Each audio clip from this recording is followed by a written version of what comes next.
I'm Vito Acconci. My background was poetry. And then it became art, and more recently design and architecture. But all the while, probably everything I've done has started with and come from writing. So what I'm going to read today are two attempts at a kind of architecture in words only. A research station, Antarctica, 2004, for your ears only. Come into the dark. We can't see anything. We've never been to Antarctica. There's nothing to remember. Slip inside an Antarctica of the mind. In the dark, we lie back and sleep. We dream of Antarctica. But then we pinch ourselves and we know we're not dreaming. We are seeing something after all. We're seeing all there is to see. It's dark here 1/6 of the year. It's almost dark another 1/3 of the year. So let's build a building of light. It could be a bundle of light, loops of light, or it could be points of light, the ends of extending tubes of light, like periscopes of light. When a plane comes in, these lights guide the landing. But nobody comes here much. Those lights won't be necessary most of the time. Think of the building as a landing field, not for planes really, but for information. Information from the skies comes down to land here. Information can be pulled down from the stars. We don't need light to watch the skies.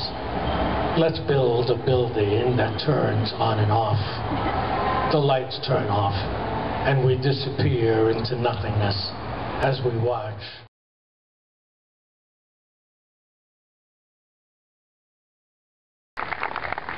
This was written in 2006. New housing, Beaumont, south of France, for your ears only.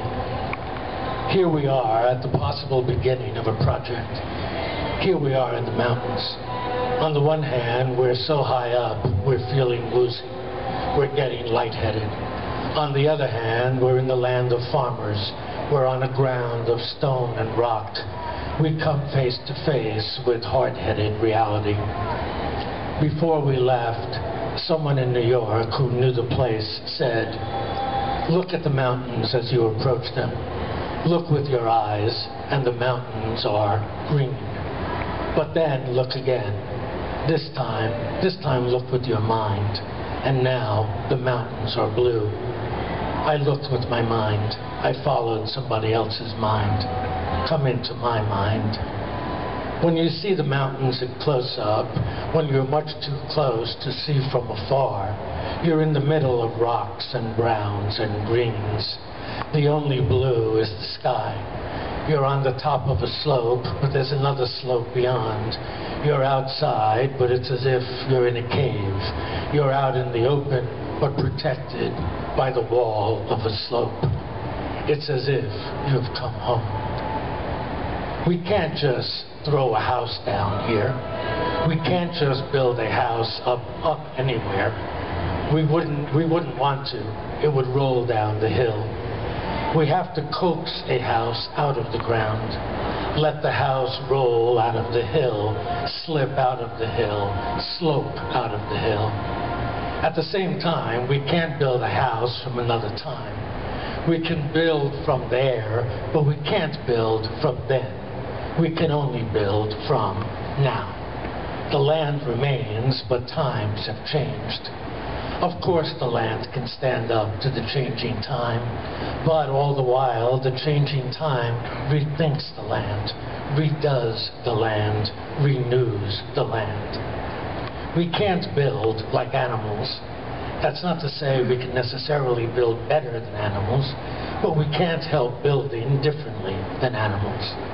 At the same time, though, We can learn the principles of animal building and build with the principles of animals.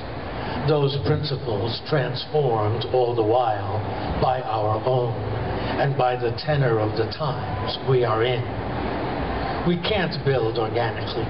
We might be part of nature, but we really are in nature. All the better. Good riddance to all that. We're in a computer-driven world, and we have to learn to think with the computer. We have to learn